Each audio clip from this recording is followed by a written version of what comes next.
मैं स्वागत करता हूं।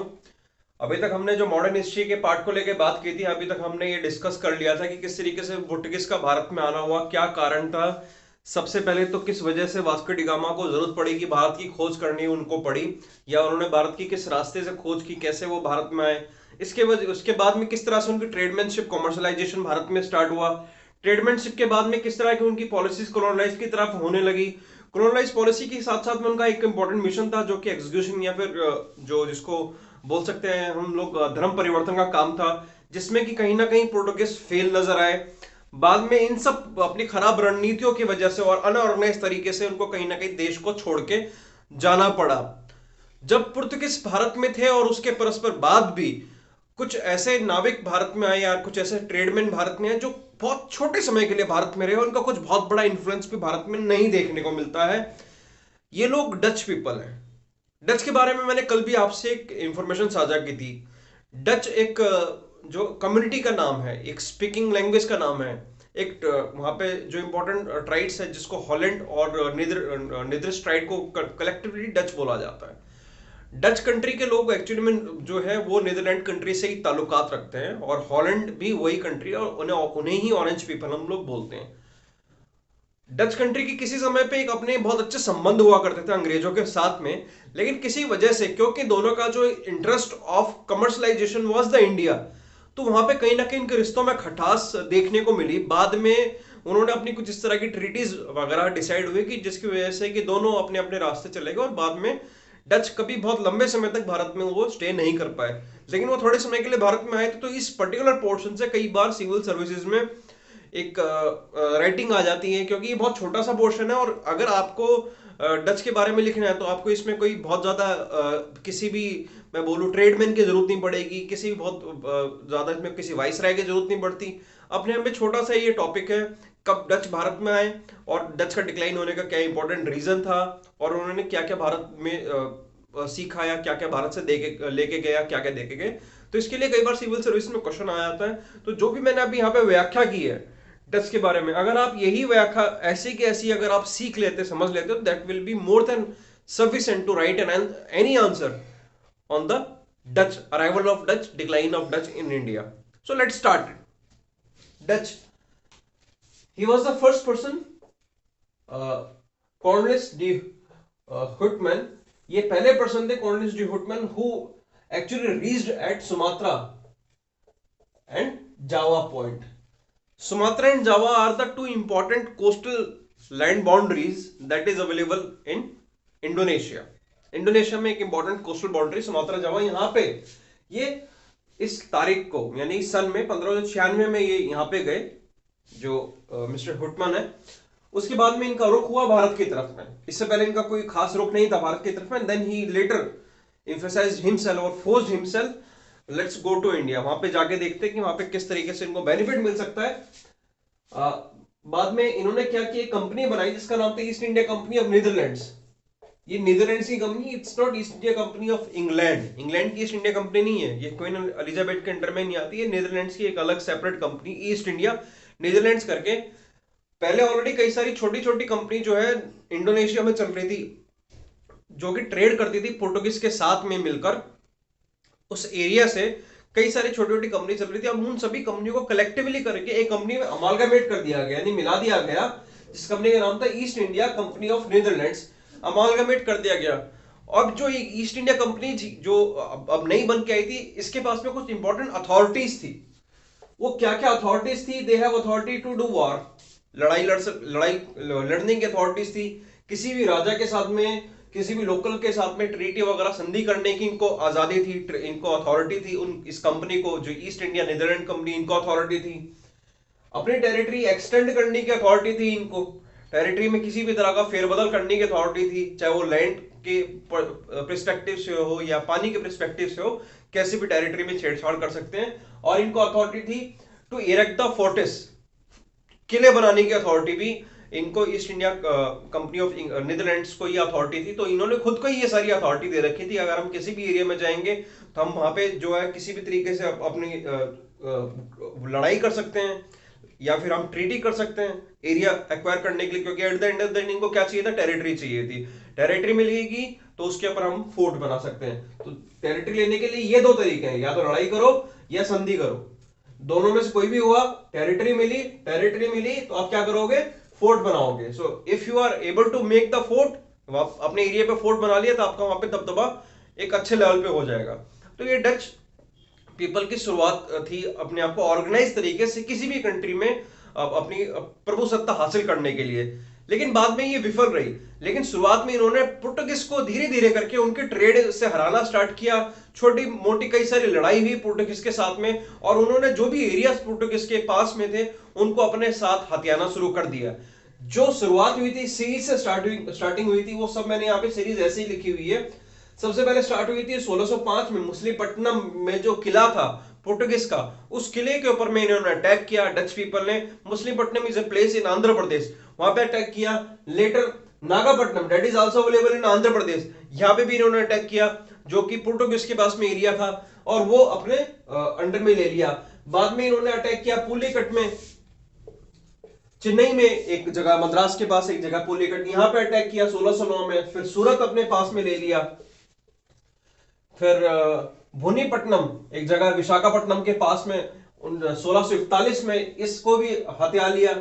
फिर करायकाल पुडुचेरी में एक अभी भी शहर है, एक छोटा सा जगह है, बहुत अच्छा घूमने की प्लेस है करायकाल, इसको भी इन्होंने अपने कब्जे में ले लिया। फिर चिनसुरा, बारानगर, कासिम बाजार, बालासोर, ये सभी वेस्ट बंगाल के एरिया है। ये सभी के सभी वेस्ट बंगाल के एरिया को भी इन्होंने ले लिया।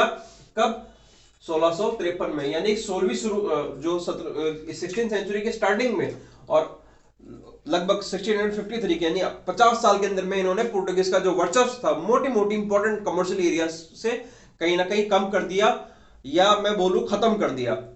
पूरी तरीके से पुर्तगाल को ऐसे खत्म कोई नहीं कर पाया था लास्ट तक भी, क्योंकि उनकी ट्रेडमैनशिप चलती रही थी, और उनके पायरेसी यानी कि लूटमार तो चलती ही रही काफी टाइम तक। पूरी तरीके से ये नहीं खत्म कर पाए, बट यस इन्होंने काफी हद तक उनको इस बारे में हताश किया, परेशान किया, और उस एरिया को, जिस एरिया पे पुर्तगाल अपना एक बहुत मोटा इंटरेस्ट कमर्शियल रखते थे, उसको कहीं ना कहीं अपने हाथों में लेते चले गए, जिसकी वजह से डच पीपल ने भारत में शुरुआत में आते ही एक अच्छा दबदबा बनाया। बालासोर के बाद में कोचीन में भी इन्होंने अपनी शुरुआत की। ये सब चीजों से इन्होंने अपना मतलब एक अच्छा जो है स्वामित्व भारत में बना लिया। बाद में इनका डिक्लाइन भी हुआ। डिक्लाइन से पहले देख लेते हैं इन्होंने किस किस क्रॉप्स में या किस किस प्रोडक्ट्स में इन्होंने ट्रेड किया इंडिया में। इंडिगो की इन्होंने जबरदस्त तरीके से ट्रेडिंग इंडिया से स्टार्ट की।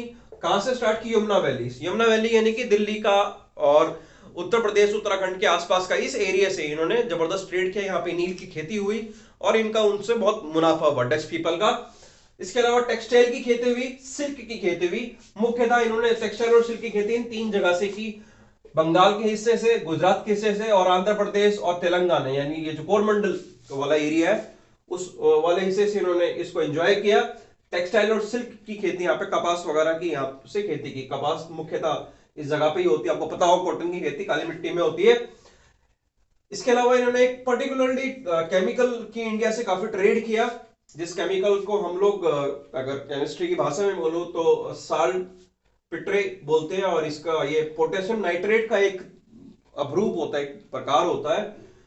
पोटेशियम नाइट्रेट ये कई सारे चीजों में इसका इस्तेमाल किया जाता है। मुख्यतः रॉकेट प्रोपेलेंट के लिए इसका इस्तेमाल किया जाता है, और उस समय हवाई जहाज पानी के जहाज चलाने में इसको ईंधन की तरह इस्तेमाल किया जाता था इसका। तो इसका भी इन्होंने काफी जो है इंडिया से ट्रेड किया। बिहार मुख्यतः इनका एक इंपॉर्टेंट गढ़ था इसके लिए।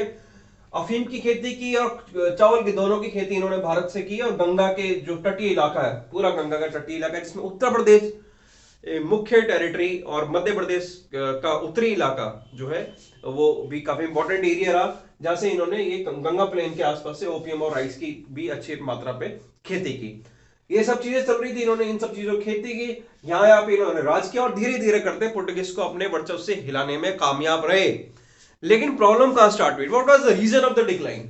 सी, Anglo and Dutch war actually happened, और उसके कई सारे डिक्लाइन का रीजन था, बट मैं बिल्कुल साफ स्पष्ट शब्दों में यहाँ पे बता देना चाहता हूं। Very important reason of decline is that the interest is same. I hope आप लोगों ने मिर्जापुर पिक्चर जो सीरीज आई वो देखी होगी। उसमें अगर मुन्ना भैया का जो छोटा वाला भाई है, अगर वो मुन्ना भैया के सिर पे चढ़ के बैठ जाएगा, मुन्ना भैया उसको हजम नहीं कर पाएगा। अब तो खैर एंड रिजल्ट कुछ और रहा, मैं एंड नहीं बताऊंगा, नहीं तो आपका वो सब खत्म हो जाएगा जो अगर आपको देखना होगा तो।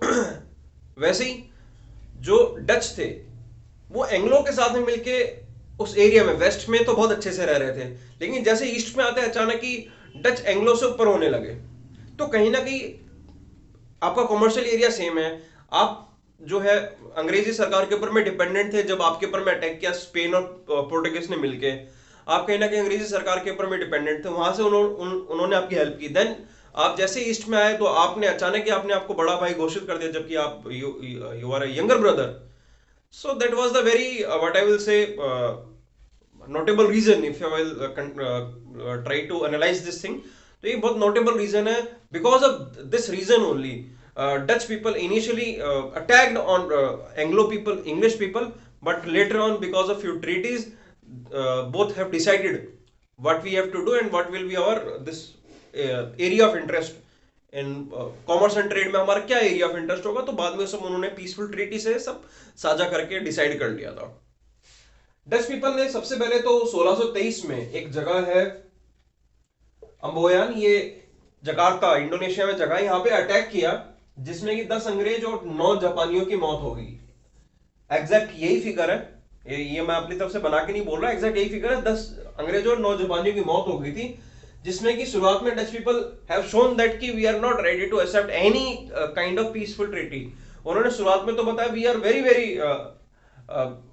Into our commercialisation, if somebody will definitely try to pose their nose in our commerce we will definitely curtail that person.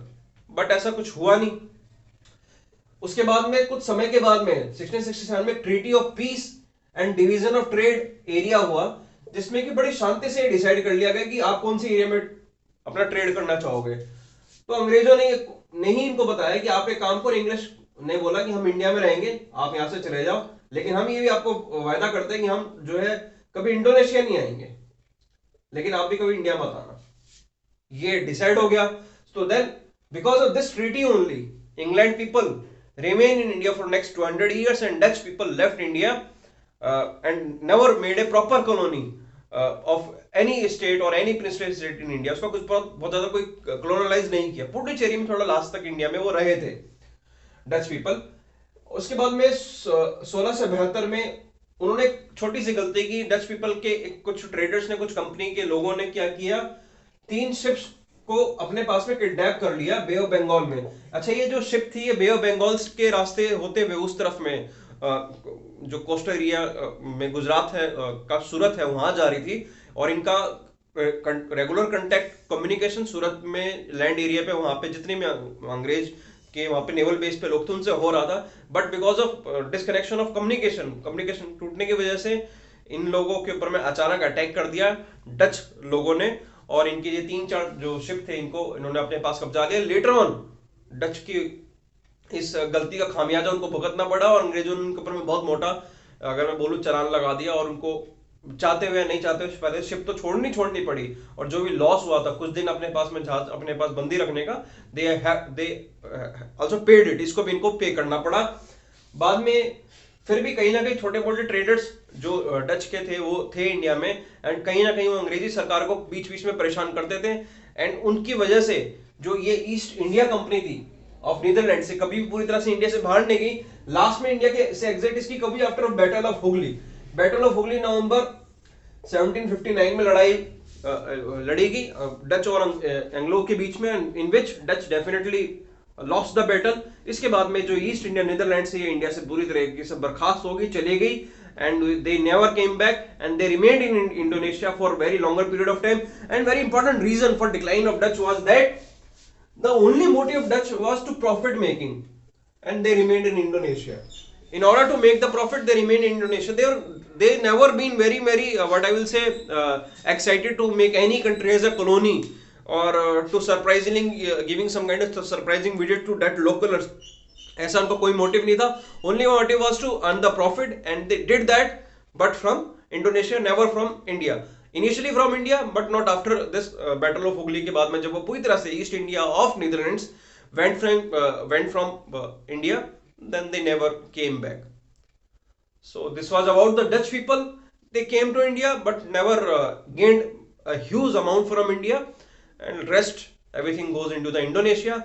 After that, I will start a new era of English traders in India. How they came to India, what were their policies, what were their policy initially which they failed into that, and later how they created regulating act in India. After regulating act, how the series of Charter Act came to India. After series of Charter Act, how the series of India Council Act came to India. Then how n number of what I will say reforms they tried to made in India, like Montego Chelmsford reform, Morley Minto reforms, such kind of reform that is being created by the English people. Later on, with the help of Irish, they tried to make a constitution in India, but initially they were failed, and finally, after World War II, they were forced from India and they went back to England. So we will discuss whole history of English people, but in next lectures. Thank you so much. This was Virender in front of you.